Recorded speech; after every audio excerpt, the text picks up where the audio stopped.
Vamos a continuar con los temas que venimos desarrollando durante este cuatrimestre tan particular que estamos desarrollando. Eh, Dentro de la lógica que veníamos hablando durante estas clases, ustedes habrán dado cuenta que nuestra lógica teórica deriva de la teoría peirciana, en donde nosotros basamos el concepto de semiosis y el concepto de signo. Si bien ustedes vieron muchas teorías durante el CBC o distintas teorías que tienen que ver con la forma de acercarnos al signo y a la semiosis, nuestra línea, como ya se habrán dado cuenta, es básicamente peirciana. Hoy vamos a seguir en lo que venimos desarrollando dentro de la semiosis peirciana, pero vamos a entrar en una forma particular de esta semiosis y vamos a tener que ver cómo los íconos eh, se relacionan directamente con nuestro quehacer en el diseño. Me parece que la mejor forma para poder acercarnos a esta problemática, o me parece a mí, en todo caso, que la mejor forma para acercarnos a esta problemática es a partir de ver algo que es totalmente ajeno, o en general es ajeno para casi todos ustedes, como es la problemática de la economía, pero más allá de que algunos de ustedes tengan inclinaciones hacia el conocimiento de macroeconomía, en general cuando se habla de deuda externa es un tema que resulta ajena a la gran cantidad de personas. Eh, Ustedes habrán escuchado hablar mucho tiempo sobre el tema de la deuda externa, probablemente desde que nacieron o desde que tienen uso de razón, escuchan hablar de deuda externa. La deuda externa es un tema complicado, afecta a distintos países, afecta a nuestro país desde hace mucho tiempo y a veces, a pesar de que esto se habla en muchos medios de comunicación, lo escuchamos en radio, en televisión, lo vemos en internet, lo vemos en distintas páginas, lo vemos en Twitter, es un tema que resulta ajeno y resulta realmente complicado entender qué es esto de que los países se endeudan y cómo afecta la deuda externa a cada uno de nosotros. Hay distintas formas de comunicar esta idea. Eh, yo voy a tratar de acercarles alguna. Van a tener que disculparme, pero toda la información que tengo no es exactamente sincrónica, no es toda al mismo momento, pero nos va a servir para acercarnos a la problemática que queremos abordar, que es la de la iconicidad, no tanto la problemática de la deuda, aunque este dato sí es de hoy, como pueden ver, 30 del 6 del 2020, es el informe de la balanza de pagos. Hoy la deuda externa asciende a 274.247 millones de dólares al cierre de este trimestre. Y esto es un dato.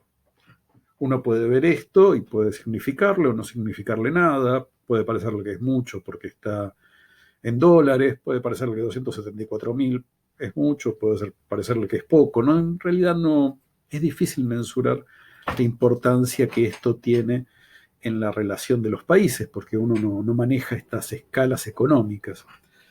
A veces con estas situaciones lo que se busca es impactarnos y en la forma de impactar, vamos a ver si el dispositivo avanza, eh, parece que no. Tenemos distintas formas de hacernos entender con esta idea.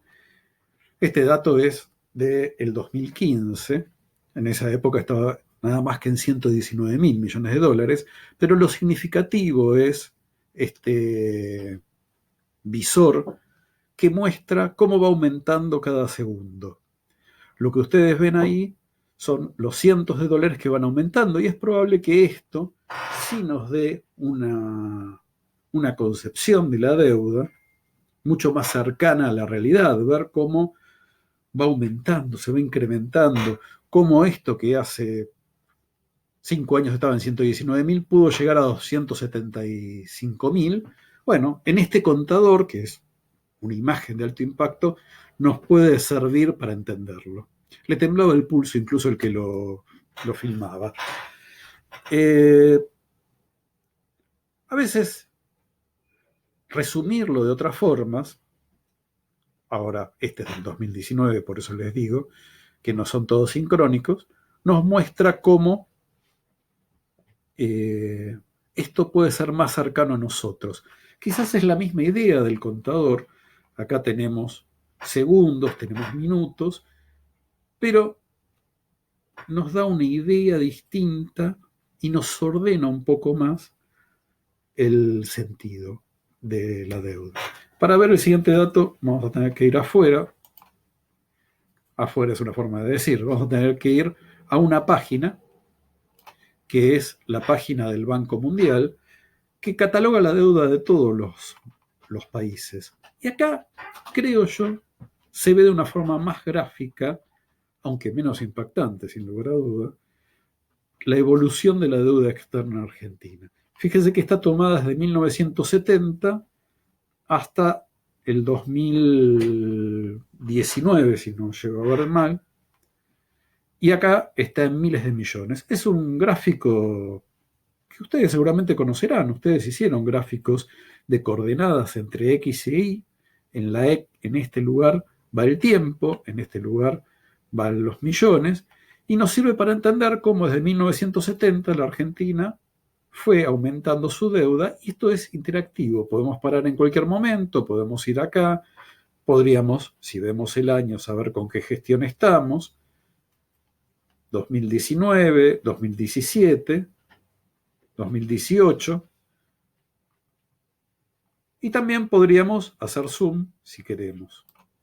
Y sin lugar a dudas, este tipo de gráficos nos dan una idea mucho más acabada de lo que queremos explicar, de cómo es la deuda. Es cierto, quizás no sea tan impactante como la que vimos, pero lo impactante lo dejamos para el nivel 2, cuando la retórica busca convencer.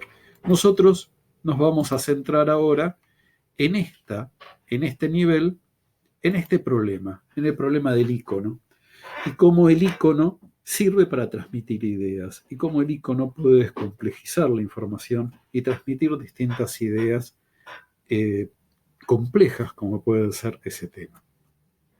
Seguimos con el concepto que venimos desarrollando durante todo el cuatrimestre, aparte de lo que les explicaba antes de esta lógica peirciana, de que el icono es la materia prima de lo gráfico. Porque es con el icono con el que ustedes van a trabajar a lo largo de toda su vida profesional. Como ustedes ya vieron, y no voy a abundar en esto, hay 3 tipos de icono. Hay iconos imágenes, diagrama y metáfora, y la clase anterior, la clase de Mabel López, se centró sobre todo en el primero y en el tercero, en el icono imagen y en el icono metáfora. Estos 2 tipos de icono fueron desarrollados y venimos desarrollándolo, y probablemente son los que ustedes más comúnmente conocen. Pero nos interesa el icono porque Peirce, que había dedicado muchas páginas y muchas reflexiones al icono, dice que el icono es un signo que remite al objeto que él denota meramente por virtud de caracteres que le son propios. Cualquier cosa, dice Peirce, sea lo que fuere, cualidad, individuo, existente o ley, es un icono de alguna cosa. Y fíjate cómo Peirce dice que todo es icono de algo. Recuerden que la teoría de Peirce, la teoría de semiosis de Peirce, es relacional, no es estática. En la medida en que es usado como esa cosa y en que es usado como signo de ella. Y Peirce dice algo todavía mucho más interesante con respecto a los iconos. Destaca que la única manera de comunicar directamente una idea es mediante un icono. Fíjense qué significativo que es esto, ¿no?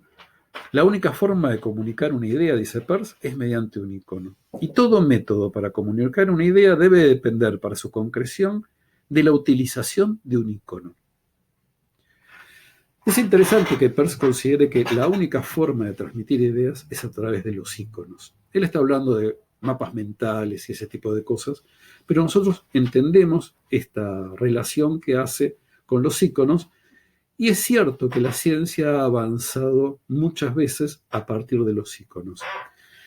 Peirce decía que la observación directa de un icono se revelaban verdades no previstas del objeto. Entender que detrás de lo que nosotros estamos mirando hay verdades no previstas es lo que permitió, por ejemplo, establecer la teoría del genoma, ver cómo estas dos hélices heliocéntricas se vinculaban y entender cómo era la estructura de ADN. Watson y Crick entienden a partir de la maqueta que vimos recién y explican a partir de esa maqueta cómo es que se construye el ADN y cómo es que todos los seres humanos tenemos esta cadena genética que nos caracteriza. Por un lado nos hace únicos y por otro lado nos emparenta unos con otros, y permitió, por otro lado, también demostrar que no hay diferencias, demostrar de una forma científica, ya lo sabíamos, pero demostrar que no hay diferencias de raza, que la diferencia de raza es una construcción cultural y que no tiene nada que ver con las características genéticas, sino que es un genoma, es un gen distinto el que le da características chinas, achinadas o de piel oscura o de pelo rubio. Todos esos son pequeñas variaciones genéticas, pero que no hacen a la esencia de los individuos. Habíamos hablado del icono-imagen y del icono-metáfora en las clases anteriores, y lo importante que nos vamos a centrar ahora es en el icono diagramático o en el iconodiagrama. El icono diagramático encuentra su referente en relación entre sus partes. Peirce dice que un icono diagramático es aquel que muestra relaciones que no son evidentes, sino que son relaciones entre partes del objeto. ¿Qué quiere decir? Mientras que el icono imagen rescataba características simples, perceptuales, y el icono metáfora creaba un analogón con el objeto dinámico, creaba con su propio referente, creaba algo que era distinto, pero que estaba más inserto en la cultura, el icono diagramático lo que hace es mostrar relaciones que a veces no son tan evidentes, relaciones entre partes de ese objeto. Vamos a tratar de acercarnos a este concepto, porque este concepto es fundamental para el concepto de infodesign. El infodesign, ustedes saben, el diseño de información en español, en castellano más correctamente, es un caso especial en el cual lo que subyace, lo que está por detrás, es el concepto teórico de icono diagramático. Cada vez que un diseñador hace una operación de infodesign, lo que está utilizando por detrás es el concepto de icono diagramático de Peirce. No es una idea nueva.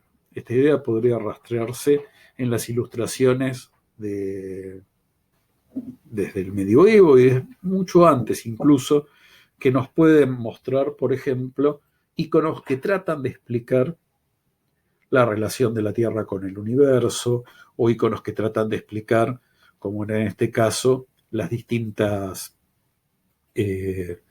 relaciones entre ángeles y demonios, o como este que aparece en la enciclopedia de 1760, la enciclopedia de Diderot,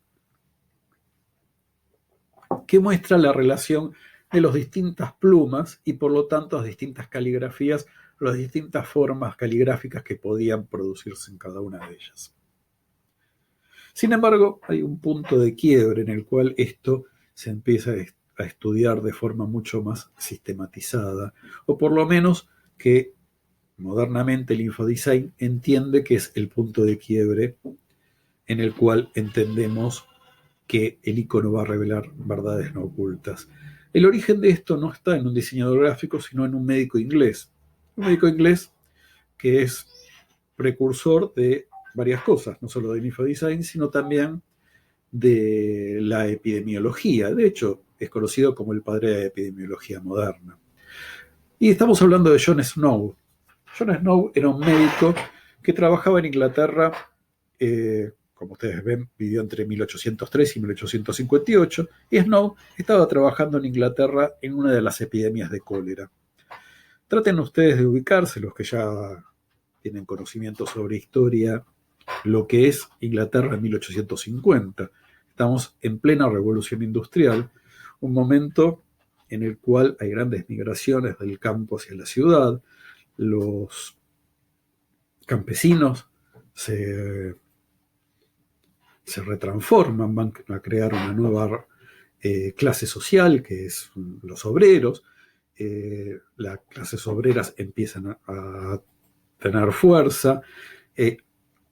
Londres en esa época es una ciudad industrial, hay mucho humo, mucho hacinamiento, malos sistemas de drenaje, no hay agua corriente. En esas condiciones las epidemias eran comunes y las epidemias de cólera eran realmente terribles.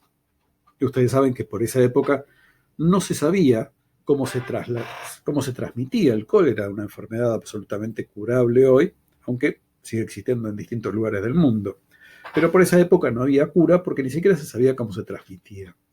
Snow era médico en esa época y era poco lo que podía hacer en ese Londres de 1854.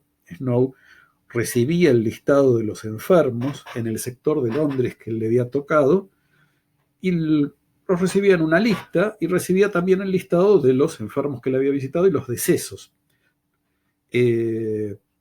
Snow tenía esta lista a disposición todos los días, era un dato que a él le llegaba todos los días, pero con ese dato Snow lo que hace es tomar el sector de Londres que a él le corresponde y empezar a marcar en cada uno de los lugares los muertos, los decesos que habían ocurrido. Snow toma su lista y empieza a marcar con un punto cada uno de los muertos. Ustedes ven en este sector que hay una gran cantidad de puntos, probablemente toda una familia, otros por acá, distintos, en distintos lugares. Snow no se conforma con marcar los puntos de los muertos, de los decesos, sino que también decide marcar con una X los lugares donde hay una toma de agua. Como les dije antes, no hay agua corriente en Londres, entonces cada uno va a tener que ir a buscar agua de la bomba. La gente iba con un balde y se aprovisionaba de agua de la bomba. Snow nota que la gran mayoría de muertos están alrededor de esta bomba. Snow es un médico y por lo tanto infiere, supone, que hay una relación entre esta bomba y las causas de muerte. Como Snow también es un científico, ve que hay puntos lejanos a la bomba y empieza a investigar. Por ejemplo, acá hay uno que está al lado de otra bomba de agua. ¿Por qué este no tomaba agua de ahí? Bueno, había una persona que le gustaba más el agua, el sabor del agua de esta bomba y no de la que estaba cerca de la casa, por lo tanto se aprovisionaba de acá. Snow se da cuenta que muchos de los muertos en realidad son chicos y que como son chicos van a la escuela que está en esta zona, que se aprovisionaba con agua de la bomba. Snow entonces infiere, y esto también tiene que ver con Peirce, ustedes lo recuerdan la inferencia, infiere que hay una relación de causa y efecto entre la enfermedad y el agua de esta bomba. Hace clausurar esta bomba y de alguna forma, para esa época casi mágica, la epidemia en ese sector se detiene. Ustedes saben que la epidemia del cólera se transmite por la contaminación de aguas fecales con el agua potable y es probable que en ese momento haya habido filtraciones de las cloacas al agua potable y esto era lo que producía la epidemia de cólera. Esto permitió inferir y después, más adelante, comprobar que el cólera se transmitía por el agua y por ese motivo Snow es el padre de la epidemiología. Pero lo que nos interesa a nosotros es ver cómo el razonamiento que Snow toma, la idea que él adquiere de que la relación está entre la bomba y los decesos, la obtiene de este gráfico. No la pudo obtener del listado, sino que la obtiene al haber volcado los datos a un objeto que es un icono diagramático, un icono que guarda relación entre sus partes, entre la bomba y los decesos, relación de distancia, relación de muerte, pero toda esa relación está volcada en este icono diagramático. Sin haber hecho esta operación, Snow no hubiese descubierto que había que había causa y efecto entre el agua. Es por esto que Peirce dice que el razonamiento diagramático es el único razonamiento realmente fecundo. Y es por esto que Peirce también dice que todo razonamiento, en su forma, expresa sus cualidades diagramáticas. La idea de que este razonamiento diagramático es fecundo lo podemos ver en el caso de Snow, pero también lo podemos ver en el caso de otros antecesores del infodesign, como Charles Minard. Minard es un geógrafo económico, es cartógrafo e ingeniero. Fíjense que tiene ya un poco más que ver con nosotros. Ser cartógrafo implica trabajar con la iconicidad. Ser geógrafo económico significa trabajar con datos. Y Minard era un especialista en este tema.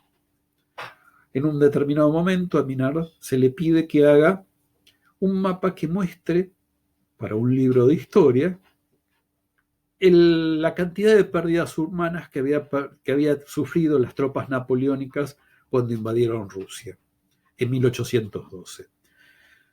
Ustedes saben que los rusos en 1812 hicieron con las tropas napoleónicas que estaban invadiendo lo que en ese momento era Rusia realmente, lo mismo que después va a hacer la Unión República Socialista Soviética con los nazis en la Segunda Guerra Mundial. Dejaron, la invasión empieza en primavera, y les ofrecieron una mínima resistencia para que vayan avanzando hasta llegar a Moscú, pero de forma tal que llegaran a Moscú en el momento del invierno ruso.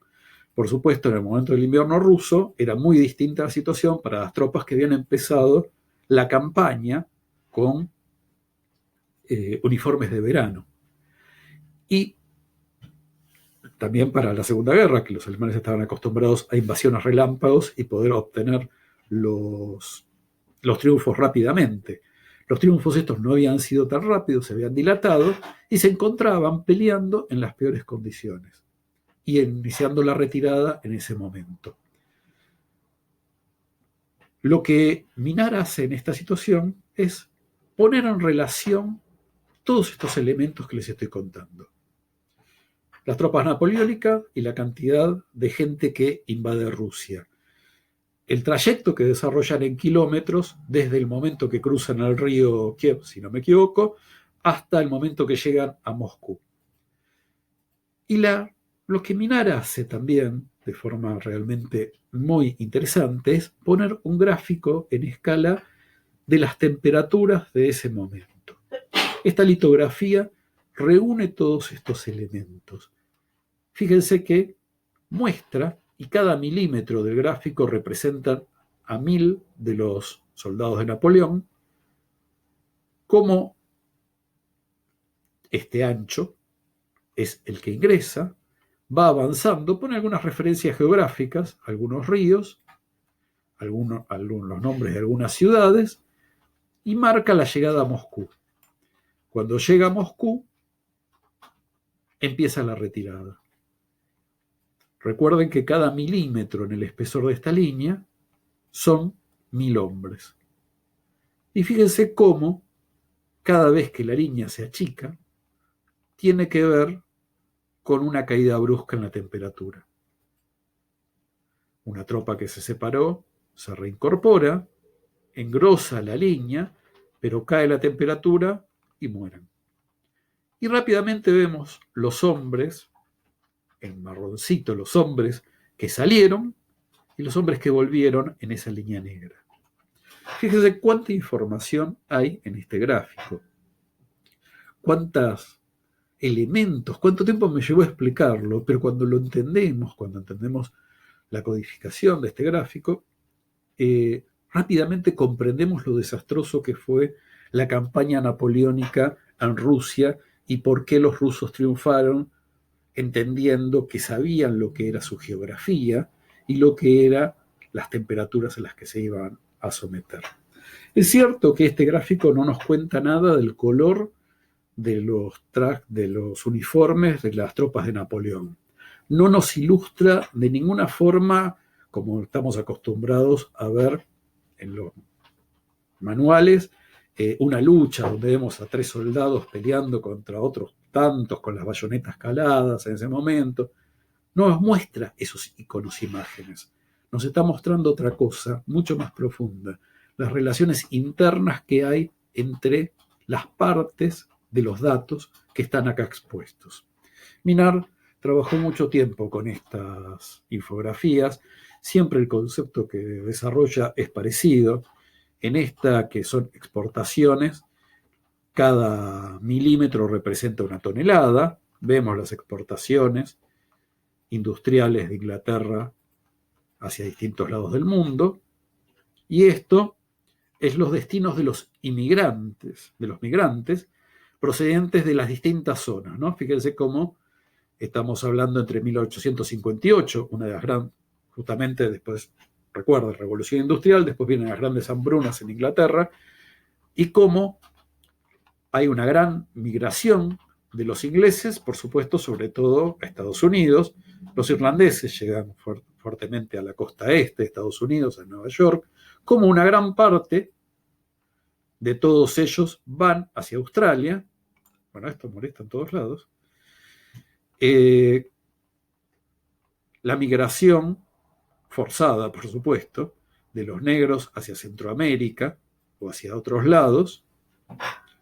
Fíjense cómo Sudamérica no es un destino buscado. Cada milímetro equivalen a 1.500 personas. Minard hizo muchos de estos mapas y de estos gráficos explicando infográficamente estas problemáticas que son realmente muy complicadas. Este es contrario, es la extracción de materia prima que va hacia Inglaterra.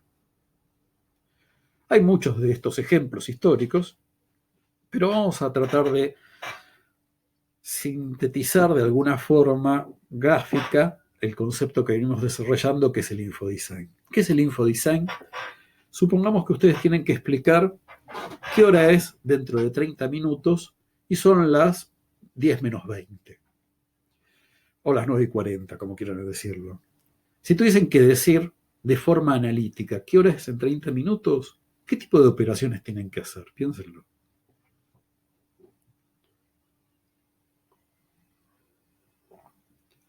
Tendrían que hacer este tipo de operaciones.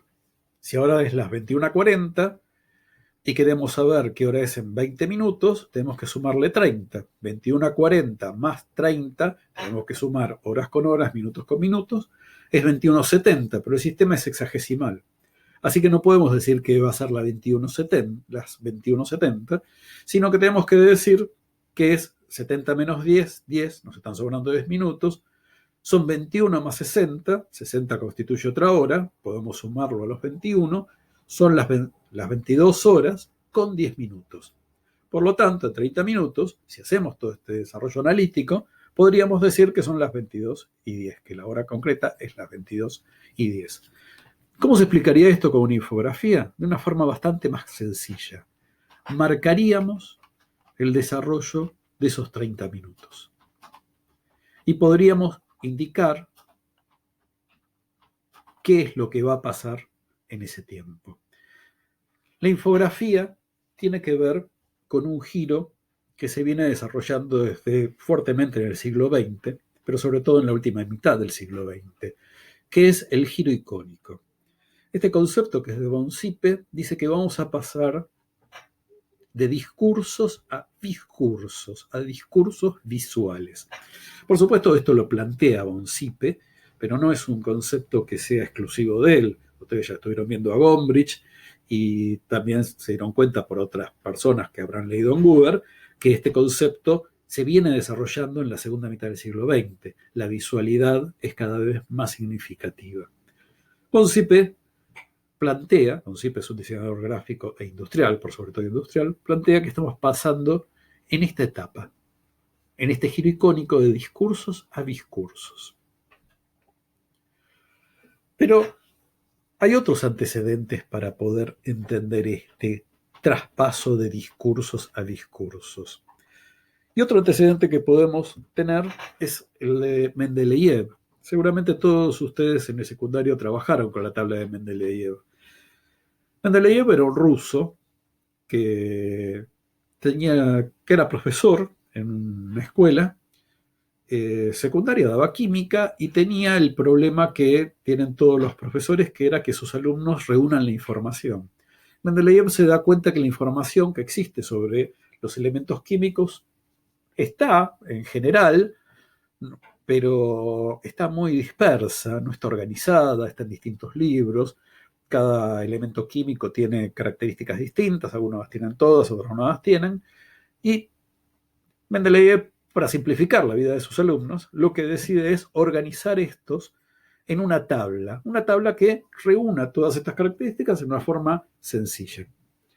Esta es la primera tabla de Mendeleev, que es un listado que le permite organizar la información que estaba dispersa en otros libros. Esta es una tabla actual de Mendeleev, porque Mendeleev, cuando organiza la información, se da cuenta de algo que no había sido evidente para todos los químicos en ese momento. Mendeleev organiza la información, pone el nombre del elemento, en el que está acá más grande, vamos a tomar ese hidrógeno, el número atómico, el peso, las valencias, algunas características, y Mendeleev, cuando lo empieza a organizar por número atómico, por valencia, por este tipo de cosas, que ustedes seguramente saben porque recuerdan química, yo ya no, se da cuenta que hay agujeros en la tabla. Y Mendeleev lo que supone, nuevamente infiere, es que esos agujeros son elementos químicos que no han sido descubiertos todavía, que faltan descubrir. La verdad es que en ese momento no le dan mucha bola a Mendeleev, no le prestan mayor atención, pero sí se le empiezan a prestar cuando se empiezan a descubrir los elementos en los lugares que Mendeleev predijo que tenían que estar. Porque los saltos lógicos que tenían que haber eran lugares vacíos que él no podía llenar porque no estaban todavía los elementos químicos. Así es como Mendeleev se hace famoso y pasa a permitirnos saber dónde buscar los elementos que estaban todavía ausentes. Hay distintos elementos de tablas periódicas, distintas organizaciones, pero el concepto siempre es el mismo, que ya había tomado Mendeleev para poder organizar. Igual que en el caso de Snow, el gráfico, el pasar ese listado a la gráfica, fue lo que le permitió a Mendeleev inferir y descubrir cosas que no eran evidentes a la vista, nuevamente como Peirce había dicho. Hay, por supuesto, distintas tablas periódicas. Esta es un diseñador que hizo una de tipografías. Hay otras que apuntan a otras cosas. Pero no nos detengamos ahí. Vayamos a otro ejemplo, también histórico, que tiene que ver con el mapa de Londres. El mapa de Londres, ustedes saben, Buenos Aires es una ciudad que tiene uno de los subterráneos más antiguos del mundo, desde 1911, si no me equivoco, pero Londres ya tenía subterráneos antes y tenía una red extensa de subterráneos, hizo de forma tal que hacia 1908 la red de subterráneos de Londres ya era bastante complicada y era necesario informar a la gente por dónde circulaba y dónde subir, dónde bajar, lo mismo que hacemos todos ahora nosotros con el subterráneo. Piensen ustedes que en el subterráneo el diseño gráfico es un elemento fundamental, porque nosotros nos dirigimos de un lugar a otro por un tubo. Sabemos a qué lugar vamos a llegar por las conexiones que establecimos en un gráfico, en un icono diagramático. Las relaciones que hay dentro del subterráneo no son las relaciones que tenemos cuando vamos en un transporte público o en un auto, que podemos reconocer una estación de servicio, un árbol en particular, una casa, y sabemos dónde doblar. El subterráneo, todo esto lo informa a partir del diseño gráfico. Y cuando estamos dentro del tubo del subterráneo, toda la información la obtenemos gracias al diseño gráfico. Recuerden, por ejemplo, que en la línea A de Buenos Aires, el subterráneo en cada estación tiene distintos colores. Y esto es porque a principios del siglo XX todavía había una gran tasa de analfabetismo y había una gran cantidad de migración de los países, sobre todo de Italia y España, que vino a la Argentina. Las grandes migraciones se producen entre el 90 y el 20, en 1890 y 1920, y había mucha gente que no sabía español, por lo tanto cada estación tenía un color, y a la gente le decían, bájate en la estación roja, bájate en la estación verde, y esa era la forma en que les podían identificarlo. De vuelta, el color, el diseño, era lo que permitía organizarse. Le piden a Beck que organice el mapa de Londres, pero Beck no era un diseñador gráfico, sino que era un ingeniero electrónico, y Beck lo organiza como si fuese un circuito eléctrico, donde hay líneas e intercepciones. Cada una de estos lugares muestra un cruce, igual que los circuitos eléctricos. Si el cruce no tiene contacto, corta un circuito, sigue de largo. Y si tiene contacto, muestra un nodo. Esto es típico de los circuitos eléctricos. Y también Beck, no en esta primera instancia, sino en la segunda, decide borrar todas las referencias. Fíjense que acá había todavía referencias físicas, calles que no podíamos ver, distintos elementos que cuando uno va en el subterráneo no puede ver. En una segunda instancia decide borrar todas las referencias externas geográficas, excepto el Támesis, que lo deja muy rectificado como si fuese un conducto eléctrico más. Beck organiza y simplifica la información, que era realmente compleja, y esto es lo que busca el infodesign. El diagrama de Beck fue tan exitoso que este es el de 1931, este es el actual. Fíjense que vienen todavía respetando el mismo concepto, ese infodesign no ha cambiado, sino que fue tan exitoso que prácticamente todos los subterráneos del mundo lo adoptan como estándar. Este es el subterráneo de Buenos Aires, y esta es la línea que les digo que es la más antigua, y la que tiene cada estación de un color distinto, cosa que en la prolongación se mantuvo como lógica. Hay distintos infodesign que nos pueden mostrar distintas cosas, y organizar la información. Esta es la información de los colectivos, que acá aparece organizada como si fuese un subterráneo. Esto es en Laos o en Indonesia, si no me equivoco. ¿Qué es el info? ¿Qué es lo que tenemos acá? Un saber no verbal. Un saber no verbal que es un saber no proposicional, que no necesariamente dispone de predicados verbales y conceptos. Es un saber distinto que organiza la información de una forma visual, de forma tal que sea captable por el ojo y por lo tanto comprensible por el cerebro. Este concepto es viejo. En la Segunda Guerra ya se había utilizado, y hay muchas infografías sobre cómo operar, por ejemplo, o cómo ir en un acorazado. Piensen que la Segunda Guerra es prácticamente la última guerra que utiliza voluntarios. Después de la Segunda Guerra los ejércitos se profesionalizaron mucho, pero en una guerra de muchos voluntarios había que explicar rápidamente, frente a un ataque, cómo ir de un lado a otro, qué es lo que pasaba cuando se arrojaban bombas, qué es lo que se buscaba. Y el infodesign vinculado a la guerra fue la forma que resurgió y que fuertemente se apoderó el periodismo. El infodesign, que como ustedes ven tiene una larga tradición, como venimos viendo con Snow, como venimos viendo con Minar, era utilizado en muchos lados, pero no era utilizado tanto en el periodismo, y por lo tanto no era tan difundido. Fue utilizado en el periodismo sobre todo a partir de la década del 90, y con la invasión a Irak. ¿Qué es lo que pasó? El ejército de Estados Unidos había decidido, después de la guerra de Vietnam, que no era bueno que cualquier fotografía llegue a los diarios. Recuerden que McLuhan dice que la guerra de Vietnam se perdió más en los sillones de los norteamericanos que en el campo de batalla, y esto era por las imágenes que llegaban. Imágenes tan cruentas que habían hecho que los norteamericanos en general se vuelvan en contra de una guerra sin sentido. Frente a esta lógica, el ejército norteamericano no es que decide dejar de hacer guerra, sino que por el contrario decide que la información llegue distinta, y no deja que lleguen iconos, imágenes, fotografías que todavía eran de alto impacto en la sociedad.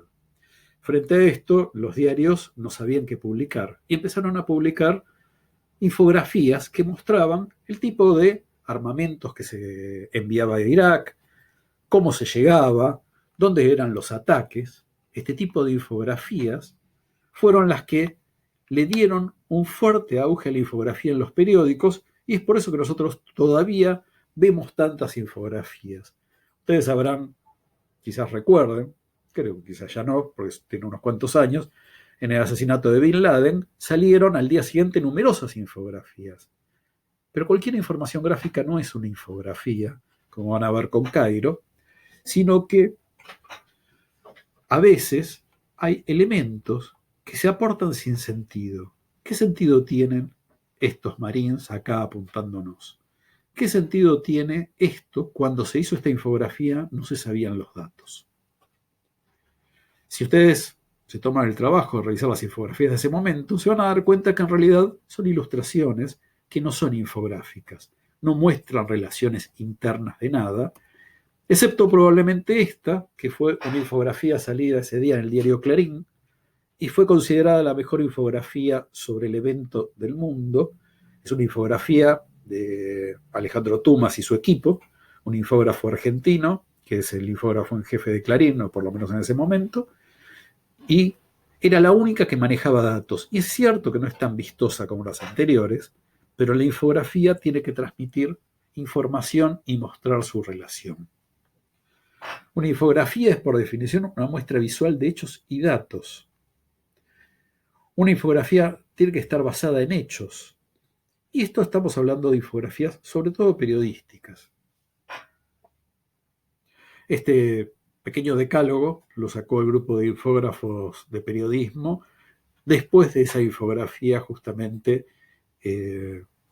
nefasta, en la cual lo que se mostraba como si fuese infografía simplemente eran un montón de imágenes impactantes. El infodesign está emparentado tanto con el arte como con la ciencia. Yo les digo que hablamos de iconos diagramáticos, pero es cierto que se nutre de iconos imágenes y también se nutre de iconos metáforas. Y por sobre todo constituye un campo transdisciplinar. ¿Qué quiere decir? Atraviesa muchas disciplinas. El diseño gráfico en particular, la ilustración, a veces el periodismo, a veces el conocimiento científico, a veces todo esto mezclado, como por ejemplo las infografías que aparecen en National Geographic. Todos estos elementos aparecen atravesados y muchas veces en un equipo multidisciplinario que trabaja para realizar una sola infografía. Por supuesto, una infografía de un diario tiene un tiempo distinto que una infografía de una revista. Una infografía de un diario normalmente, la gráfica tiene,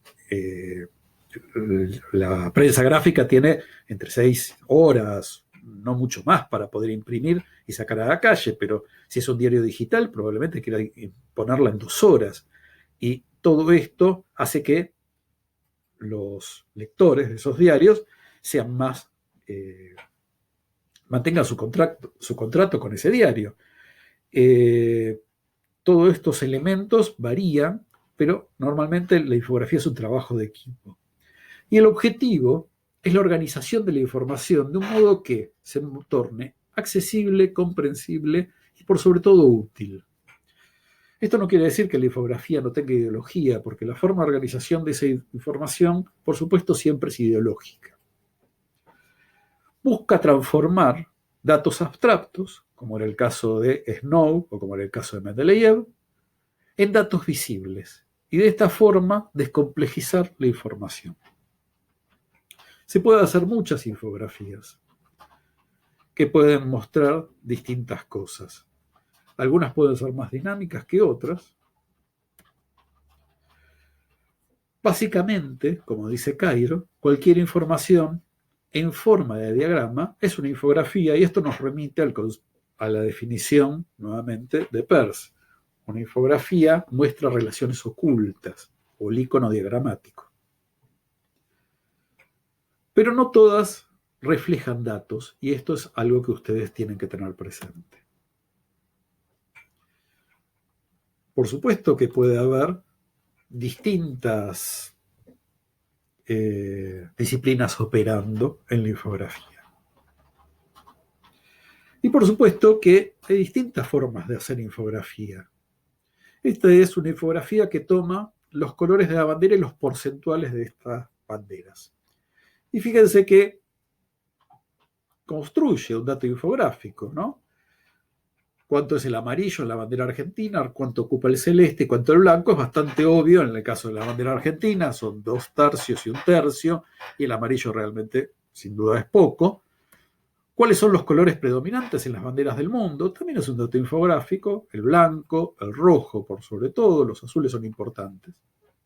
Pero lo que quería mostrarles acá es que esta forma de construir un dato no es nueva, sino que es una forma de construir un dato que ya había sido pensada por otra persona que pensó en organizar la información, que es William Playfair, un ingeniero mecánico y un economista político escocés, que fue el creador de estos gráficos que ustedes usan tantas veces, los gráficos circulares de tortas o de barras, que aparecen en estas infografías también,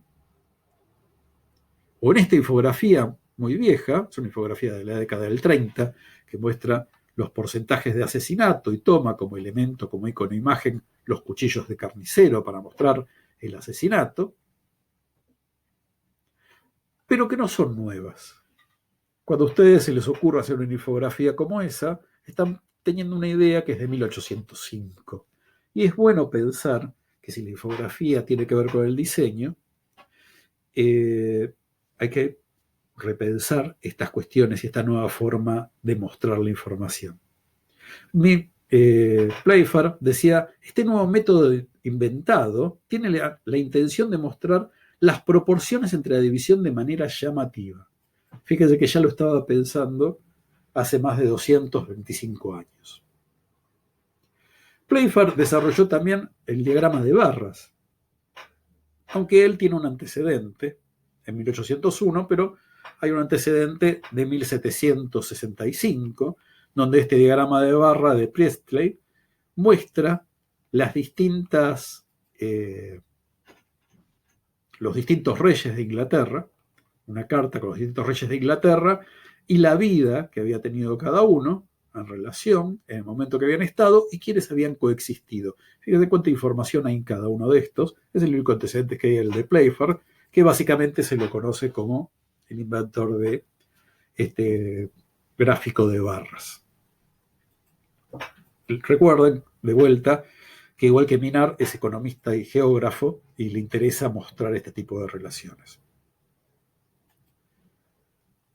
que a veces son útiles. Esto también muestra momentos significativos de Internet, de vuelta, un gráfico de tiempo mucho más corto, pero que a veces son logrados muy bien. Este gráfico de barras está mostrando el aumento o la disminución de los contagios de SIDA en el mundo, y ahí vemos cómo, junto con la tipografía, construye un gráfico de barras.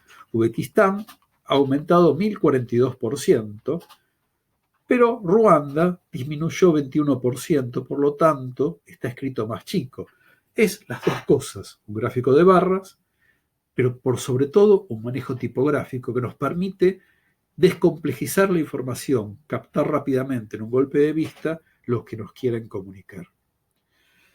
Vamos a terminar esta introducción a lo que es el diseño infográfico con estas dos infografías, una que es de Alejandro Tumas, este infógrafo argentino que les decía, trabajó muchos años, trabaja muchos en Clarín, es el infógrafo en jefe, y que muestra a través de una infografía qué es lo que él entiende por una infografía, donde dice que pese a lo que se afirma, en nuestra época hay menos lectura y más imágenes, pero que esto era algo que ya había descubierto Leonardo da Vinci, que había que transmitir de una forma mucho más gráfica, o esta infografía que explica lo que es una infografía de Jaime Serra, que dice que es 33% imagen, 33% información, 33% diseño y 100% corazón. Y los dejo con esta infografía de Jaime Serra, porque ustedes también tienen una charla de Jaime Serra donde él explica qué es la infografía para él y muestra la forma en que él hace las distintas infografías y los distintos desarrollos infográficos. Así que con esto vamos a terminar y nos despedimos hasta la próxima clase. Muchas gracias.